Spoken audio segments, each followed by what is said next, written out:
에베소서 2장 1절부터 5절까지 말씀입니다. 너희의 허물과 죄로 죽었던 너희를 살리셨도다. 그때 너희가 그 가운데서 행하여 이 세상 풍속을 좇고 공중의 권세 잡은 자를 따랐으니 곧 지금 불순종의 아들들 가운데서 역사하는 영이라. 전에는 우리도 다 그 가운데서 우리의 육체의 욕심을 따라 지내며 육체와 마음에 원하는 것을 하여 다른 이들과 같이 본질상 진노의 자녀이었더니 긍휼에 풍성하신 하나님이 우리를 사랑하신 그 큰 사랑을 인하여 허물로 죽은 우리를 그리스도와 함께 살리셨고 너희가 은혜로 구원을 얻은 것이라. 부활절입니다. 함께 모여서 지금 부활절 감사 예배를 하나님께 드리고 있습니다. 모든 가족들이 함께 모여서 어린 아이부터 어른까지 예배를 드리고 있습니다. 오랜만에 참여한 성도님, 오랜만에 모든 가족들이 있어서 더 반갑고 기쁩니다. 설교가 마치고 나면 말씀드린 것처럼 아이들이 준비한 특별 찬양 시간도 있을 것입니다. 그리고 예배가 다 마쳐지면 우리 함께 준비한 만찬을 또 나누는, 맛있는 음식을 나누는 시간도 갖게 될 것입니다. 그 전에 좀 들뜬 마음을 우리가 좀 가라앉히고 뭐가 감사한지 좀 곰곰이 생각해 보았으면 좋겠습니다. 다른 여러 순서들 또 함께 교제하고 즐기는 시간들을 갖기 전에 부활절 감사 예배를 드리는 거니까 좀 곰곰이 같이 좀 생각을 해봤으면 좋겠습니다. 도대체 우리가 뭐가 감사한 건지, 예수님이 부활하시고 그 부활의 소식들을 함께 나누는 것이 왜 나한테 기쁨의 좋은 일인지를 함께 생각할 수 있었으면 좋겠습니다. 부활절에 왜 감사해야 하느냐라는 것입니다. 우리가 해마다 부활절을 지키며 기념하는 이유가 무엇이냐라는 것입니다. 핵심적인 질문은 이겁니다. 예수님의 부활이 왜 나에게 복된 소식이냐라는 겁니다. 오늘 우리가 질문하고 함께 생각하고 답해 보려는 건 예수님의 부활이 왜 우리한테 복된 소식이냐라는 거예요. 우리가 함께 감사하고 기뻐하기 위해서 이 자리에 앉아 있는데 도대체 그 예수님 부활하신 소식이 여러분한테 왜 기쁨의 소식이냐? 왜 우리가 감사해야 하냐라는 그런 질문입니다. 예수님의 부활이 나에게 복된 소식인 이유는 예수님의 부활이 곧 나의 부활이기 때문에 그렇습니다. 예수님의 부활이 곧 나의 부활이기 때문에 그렇습니다. 우리가 예수님의 부활을 기뻐하며 감사하는 이유는 나도 예수님과 함께 새 생명을 얻었기 때문입니다. 로마서 6장 5절 8절 말씀입니다. 만일 우리가 그의 죽으심을 본받아 연합한 자가 되었으면 또한 그의 부활을 본받아 연합한 자가 되리라. 만일 우리가 그리스도와 함께 죽었으면 또한 그와 함께 살 줄을 믿노니. 아멘. 예수님의 부활로 말미암아 우리도 그 부활에 참여한 자가 되어서 예수님과 함께 그 생명에 참여하는 은혜를 얻게 되어졌습니다. 예수님의 부활로 말미암아 우리는 새 생명을 받게 되어졌습니다. 이 진리를 잘 이해해야 합니다. 뭘 잘 이해한다고요? 예수님의 부활로 말미암아 우리도 부활했다는 사실. 이게 도대체 무슨 의미인지. 예수님의 부활로 말미암아 우리에게 새 생명이 주어졌는데 이게 도대체 뭘 의미하는지 이 진리를 잘 이해해야 한다라는 것입니다. 집에 다 에어컨 있으시죠? 없으신 분들이 많으시네요. 집에는 에어컨 있으시죠? 날이 이제 점점 더워지니까 조금 있으면 에어컨을 틀지 않겠습니까? 그죠? 오늘 에어컨을 날이 더워서 틀었습니다. 그런데 시원한 바람이 안만 있어 나오질 않습니다. 그럼 어떻게 해야 되죠? 수리공을 불러야지요. 전화를 해서 수리공이 왔습니다. 에어컨 고치러. 그래서 수리공이 에어컨을 한참 쳐다보더니 하는 말이 이렇게 얘기합니다. 새 것으로 바꾸셔야 되겠습니다. 뭐라고 얘기했다고요? 새 것으로 바꾸셔야 되겠습니다. 돈 많이 나갔네 이렇게 생각하지 마시고 잘 따라오십시오. 새 것으로 바꾸셔야 되겠습니다. 이렇게 얘기를 했습니다. 새 에어컨을 설치하라는 말은 옛 에어컨을 쓸 수 있다는 말입니까? 쓸 수 없다는 말입니까? 놀라운 어려운 질문을 답하시네요. 다시 한번 질문합니다. 이게 아주 중요합니다. 오늘 키입니다. 키. 새 에어컨을 설치하라는 말은 옛날 에어컨을 쓸 수 있다는 말입니까? 쓸 수 없다는 말입니까? 쓸 수 없다는 얘기입니다. 새 에어컨을 설치하라는 말은 옛날 에어컨은 못 쓴다는 얘기입니다. 고쳐서 쓸 수 있는 상태가 아니니까 새 것으로 바꾸라고 그렇게 하는 것입니다. 한두 개 고쳐서 쓸 수 있는 상태가 아니니까 옛날 것은 버리고 새 것으로 바꾸라고 그렇게 얘기를 하는 겁니다. 그렇죠? 한두 개 바꿔가지고 고쳐 쓸 수 있으면 그러면 고치면 됩니다 할 텐데 그렇게 안 되는 거니까 이건 도대체 하나, 두 개 고쳐서 쓸 수 없는 상태니까 완전 망가졌으니까 그래서 새 것으로 바꾸라 그렇게 말하는 것입니다. 하나님께서 우리에게 새 생명을 주셨다라는 것은 그 안에 중요한 전제가 있습니다. 잘 들으셔야 합니다. 하나님께서 우리에게 새 생명을 주셨다라는 것은 예수님의 부활을 통해서 우리도 부활의 은혜를 주셔서 그 새 생명에 참여하는 은혜를 주셨다라는 말에는 반드시 한 전제가 깔려져 있습니다. 그건 뭐냐면 우리의 옛 생명, 우리의 옛 사람은 수리가 불가능한 상태에 있다는 것입니다. 하나님 우리에게 새 생명을 주셨다라는 말은 우리의 옛날 생명, 우리의 옛 사람은 고쳐 쓸 수 있는 상태가 아니라는 겁니다. 한두 개 고장난 게 아니라는 겁니다.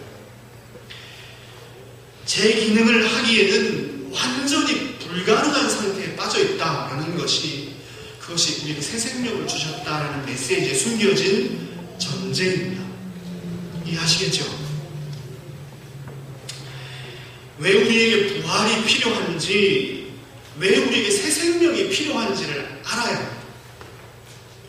왜 우리에게 부활이 필요한지, 왜 우리에게 새 생명이 필요한 건지를 정확하게 아셔야 한다라는 것입니다.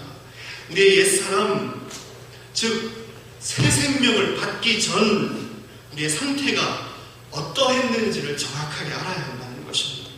하나님은 우리에게 새 생명이라는 걸 주시기 전에 옛 생명 가운데 있을 때, 옛 사람 가운데 있을 때 도대체 우리의 상태가 어땠는지 그걸 정확하게 알아야 하는 것입니다.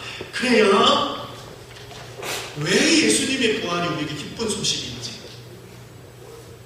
그래야 예수님과 함께 내가 부활의 은혜에 참여해서 새 생명을 얻었다는 그 소식이 나의 복된 소식인 줄 정확하게 알 수 있게 되는 것입니다. 오늘 본문 에베소서 2장 1절 말씀입니다. 너희의 허물과 죄로 죽었던 너희를 살리셨도다. 너희의 허물과 죄로 죽었던 너희를 살리셨도다. 죽을 거다라는 게 아니고 뭐라고요? 죽었던 너희를 살리셨도다. 하나님께서 태초에 세상 만물을 창조하시고 아담과 하와에게 이렇게 말씀하셨습니다. 창세기 2장 16절 17절 여호와 하나님이 그 사람에게 명하여 가라사대 동산 각종 나무의 실과는 내가 임의로 먹되 선악을 알게 하는 나무의 실과는 먹지 말라. 얘가 먹는 날에는 정령 죽으리라. 틀림없이 죽는다 말씀하셨습니다. 이 말을 들었음에도 불구하고 아담과 하와는 하나님 말씀에 불순종했습니다. 선악을 알게 하는 나무의 실과를 따먹었다는 것입니다. 그 결과 어떻게 됐습니까? 아담과 하와가 육신의 죽음을 맞이했습니까? 바로 꼴깍 죽었습니까? 사과 먹고? 아니요, 안 죽었습니다. 그렇다면 하나님이 반드시 죽는다라고 할 때의 그 죽음이라는 것은 뭐를 의미하는 겁니까? 단순히 육신적인 죽음을 말하는 게 아니고 그건 생명의 근원이신 하나님과 단절되는 것을 의미하는 것입니다. 생명의 근원이신 하나님과 아담과 하와가 떨어져 더 이상 만날 수 없는 상태에 단절된 상태에 들어갔다는 걸 의미하는 것입니다. 집에 전자제품 많이 있죠. 점점점 이제 전자제품이 많이 있습니다. 전기제품 아니면 생활이 불가능할 정도로 집에 전자제품이 많이 있습니다. 밥도 청소도 빨래도 다 전자제품을 가지고 거의 다 합니다. 그런데 아무리 신제품 좋은 기능을 가지고 있는 전자제품이 집에 있더라도 뭐가 없으면 사용할 수 없지요? 네? 전기 없으면 사용 못하잖아요. 뭐 이렇게 꽂아가지고 사용할 수는 없잖아요. 그죠? 전기 없으면 사용 못하는 거예요. 어디다 쓰겠어요? 전기가 없으면 청소기를 어디에 쓰겠습니까? 뭐 이렇게 꽃갱이처럼 밭 가는 데 쓰겠어요? 뭐 아니면 그거 가지고 등을 긁겠어요? 전기 없으면 청소기 쓸 수 있습니까? 없습니까? 없습니다. 전기밥솥 전기 있으면 쓸 수 있습니까? 없습니까? 다양하고 다채로운 많은 기능이 있는데 밥도 하고 찜도 하고 국도 끓이고 다 할 수 있는데 뭐가 있어야 합니까? 전기 없으면 아무 기능을 못합니다. 그거 뭐 단단하니까 뭐 헬멧으로 대신 쓰고 다니겠습니까? 뭐에 쓰겠습니까? 전기 없으면.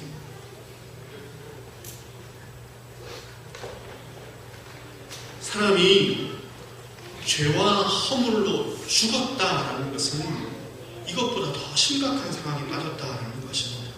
사람이 생명의 근원이신 하나님과 단절되었다라는 이 말은 더 이상 사람의 지혜, 지능, 지식, 능력, 삶 모든 것이 바른 기능을 할 수 없게 되었다는 것입니다.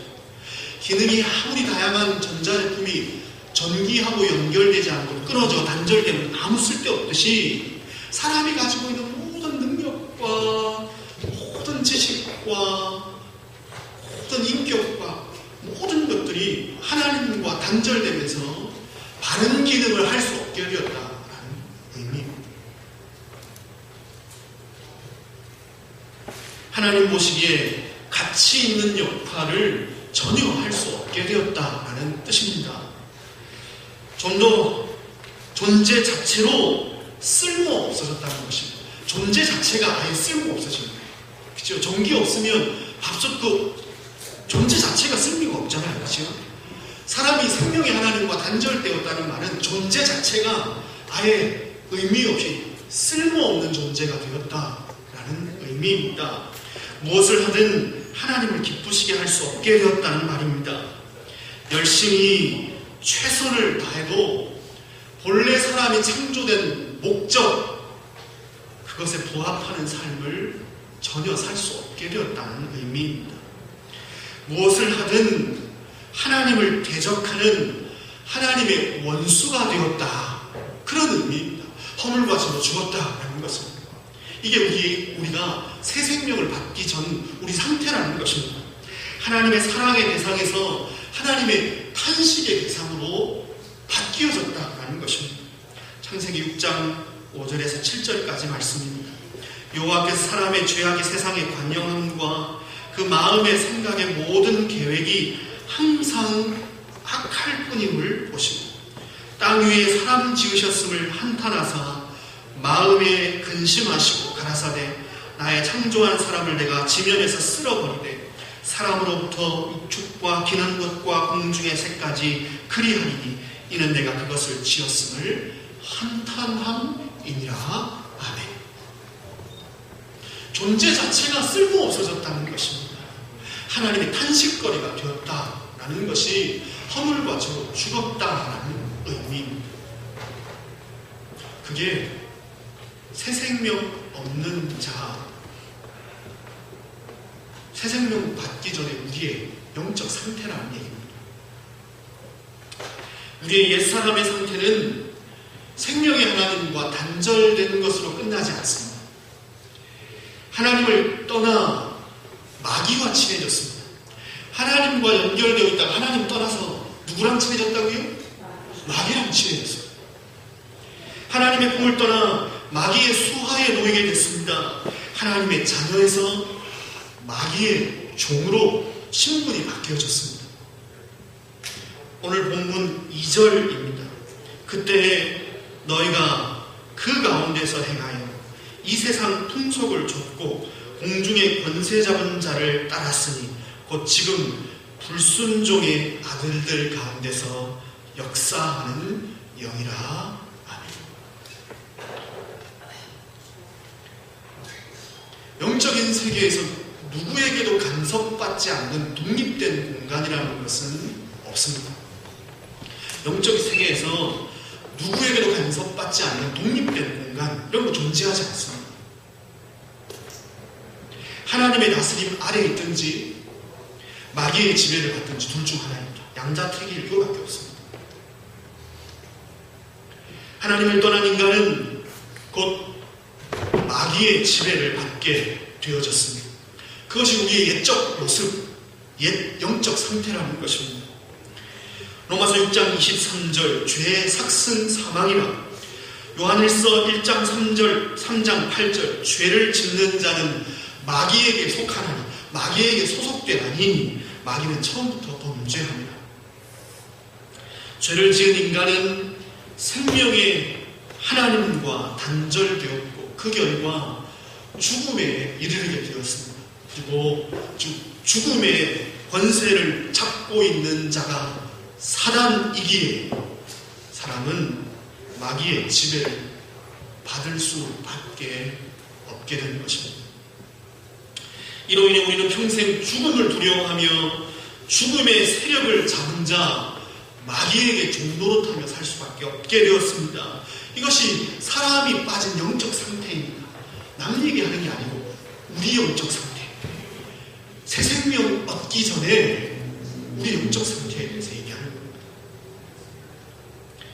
히브리서 2장 14절 15절 자녀들은 혈육에 함께 속하였음에 그도 또한 한 모양으로 혈육에 함께 속하심은 사망으로 말미암아 사망의 세력을 잡은 자 마귀를 없이 하시며 또 죽기를 무서워함으로 일생에 매여 종노릇하는 모든 자들을 놓아주려 하십니다.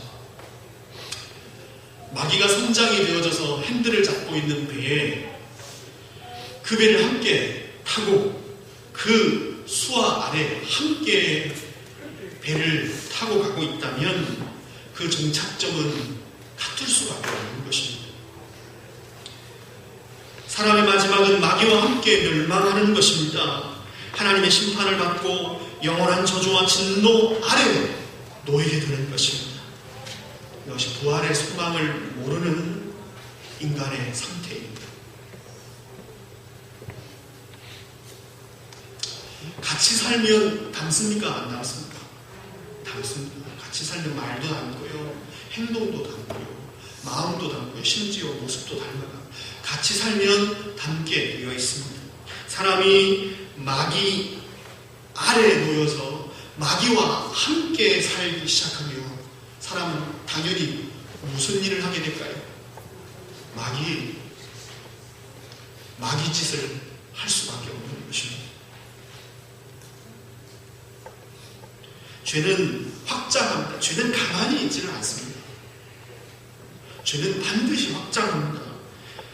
죄가 한번 사람에게 들어오면 죄는 사람의 전 인격과 전 삶을 모두 다 송두리째 사로잡을 때까지 절대 멈추지 않습니다. 말, 행동, 태도, 생각, 가치를 사로잡습니다. 한 개인을 넘어서서 사회와 문화, 경제, 정치, 세상의 모든 것을 지배하기 시작합니다. 그게 죄의 확장성입니다. 죄가 사람이 되고 죄가 사람이 될 때까지, 내가 죄덩어리가 될 때까지 죄는 멈추지 않습니다. 내 안에 죄가 조금 머물러 있는 게 아니고 죄가 내 전 인격을 사로잡아서 내가 죄가 내가 될 때까지 죄는 멈추지 않습니다.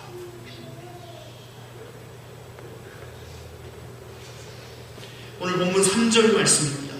전에는 우리도 다 그 가운데서 우리의 육체의 욕심을 따라 지내며 육체와 마음에 원하는 것을 하여 다른 이들과 같이 본질상 진노의 자녀이었더니 아멘. 생명의 근원이신 하나님을 떠나 마귀의 수하 아래, 그 권세 아래 놓인 사람은 탐욕의 존재가 되어졌습니다. 마음이 완전히 병들어 버렸습니다. 마음 중심이 욕심에 사로잡혀 버렸습니다. 탐욕으로 점철된 삶을 살 수밖에 없게 되었습니다. 우리의 가치와 삶을 움직이는 마음 중심이 죄로 완전히 물들면서 사람은 그 전 존재가, 그 인생 자체가 죄에 점철된 삶을 살 수밖에 없게 되었습니다. 하나님을 사랑하고 이웃을 사랑하며 살도록 지음받은 존재였는데 자기만 사랑하는 존재로 바뀌어버린 겁니다. 본성상 하나님을 미워하고 이웃을 미워하는 존재로 바뀌어져 버렸습니다. 누가요? 남 얘기하는 게 아니고 우리가 본질적으로 본성상 하나님을 미워하고 이웃을 미워하는 그런 영적 상태로 우리의 존재 자체가 바뀌어버린 겁니다.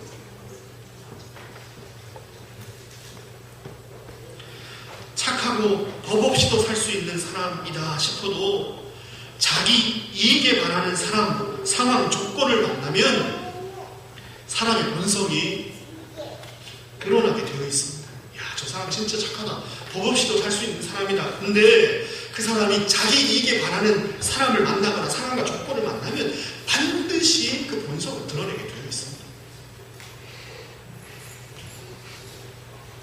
낮에는 멀쩡해 보이는데 낮에는 교양 있고 확신 있고 낮에는 인격적인 것 같은데 남들이 보지 않는 밤이 되면 사람이 짐승처럼 바뀝니다. 남 얘기하는 게 아닙니다.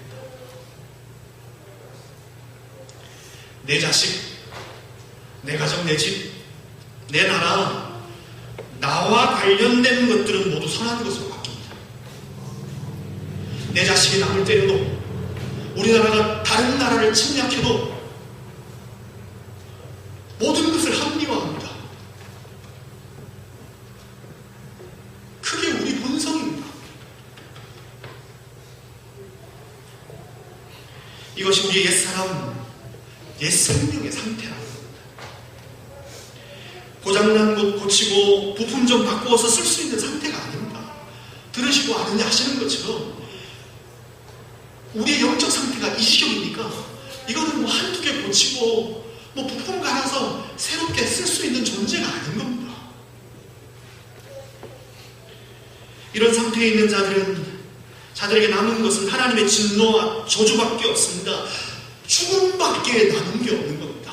이런 상황과 인격과 영적 상태를 가지고 있으면 이 사람들에게 남아있는 것은, 이 상태에 있는 모든 존재들에게 남은 것은 뭐밖에 없습니까? 죽음밖에 없습니다. 하나님의 진노와 저주밖에 없습니다.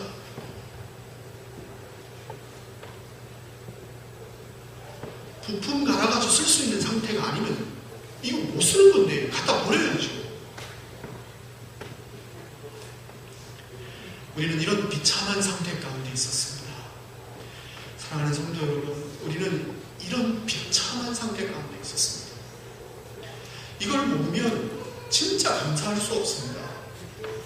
이걸 먹으면 왜 내게 새 생명 주시는 게 진짜 은혜인지를 알 수가 없습니다. 새롭게 다시 태어나지 않으면 소망 없는 자들이 있습니다. 하나님이 조금 고쳐주시면 그러면 바뀔 수 있는 존재가 아니었어요. 아예 새 생명을 주시지 않으면 안 되는 상태 가운데 우리가 있었던 거예요. 너무 비참하고 너무 완전히 무너져 있는 영적 상태 가운데 있었던 거예요. 거듭나지 않으면 일말의 가능성도 없는 상태 가운데 있었습니다. 그렇게 하나님께서 우리에게 주시는 구원은 새 생명을 주시는 것입니다. 우리가 이런 영적 상태 가운데 있었기 때문에, 그래서 하나님께서 우리에게 주시는 구원은 우리를 고쳐주시는 게 아니고 뭐라고요? 새 생명을 주시는 것입니다. 고쳐서 다시 쓸 수 있게 만드시는 것이 아니라 새 생명을 주셔서 아예 새 것이 되게 만드시는 것입니다. 오늘 본문 4절, 5절 말씀입니다. 긍휼에 풍성하신 하나님이 우리를 사랑하신 그 큰 사랑을 인하여, 우리를 사랑하신 그 큰 사랑을 인하여 허물로 죽은 우리를 그리스도와 함께 살리셨고, 허물로 죽은 우리를 그리스도와 함께 다시 새 생명으로 살리셨고, 아멘. 아멘.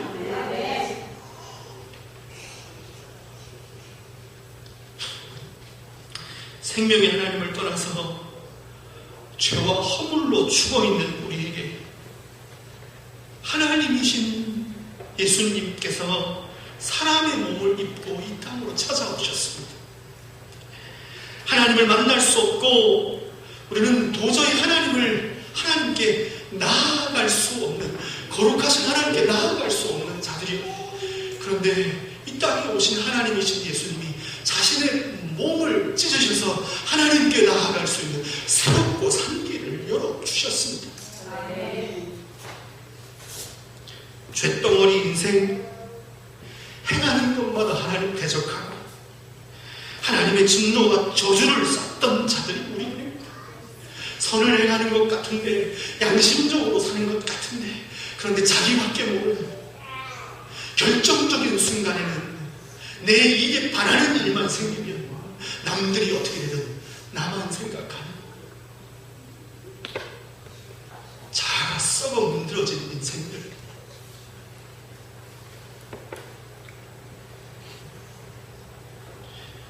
이런 영적 상태에 있는 자들이 우리를 이었습니다. 그런 우리를 대신해서 예수님께서 십자가에서 하나님의 진노와 저주를 다 받아내셨습니다. 우리 대신 죽으시고 우리 대신 지옥의 고통을 맛보셨습니다. 우리 대신 하나님께로부터 버려졌습니다.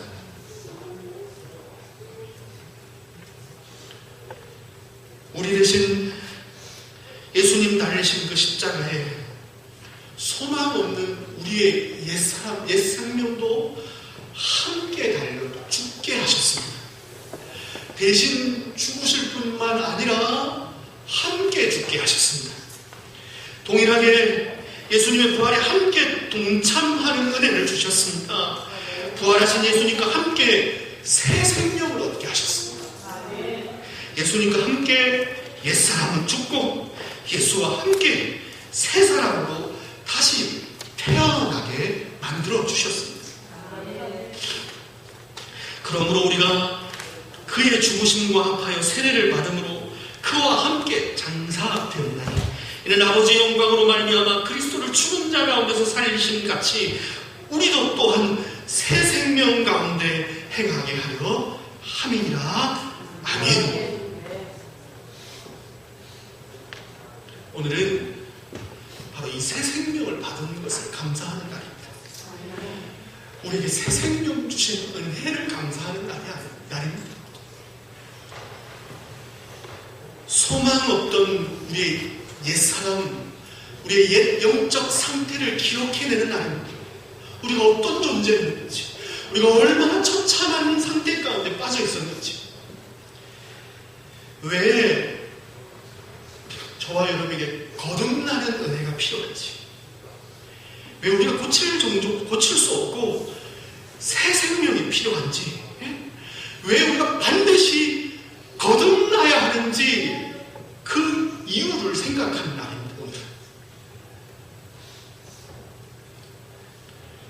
내게 새 생명 주시기 위해서 하나님이 우리 주 예수 그리스도께서 어떤 일을 해주셨는지를 깊이 생각하는 날입니다. 그날이 부활절입니다. 그래야 예수님의 부활이 진짜 나에게 복된 소식일 수 있습니다. 그래야 나에게 새 생명 주시기 위해서 예수님이 살아가셨다는 그날이 만세 만세 만만세 예수 부활하셨네 기쁨의 소식일 수 있습니다.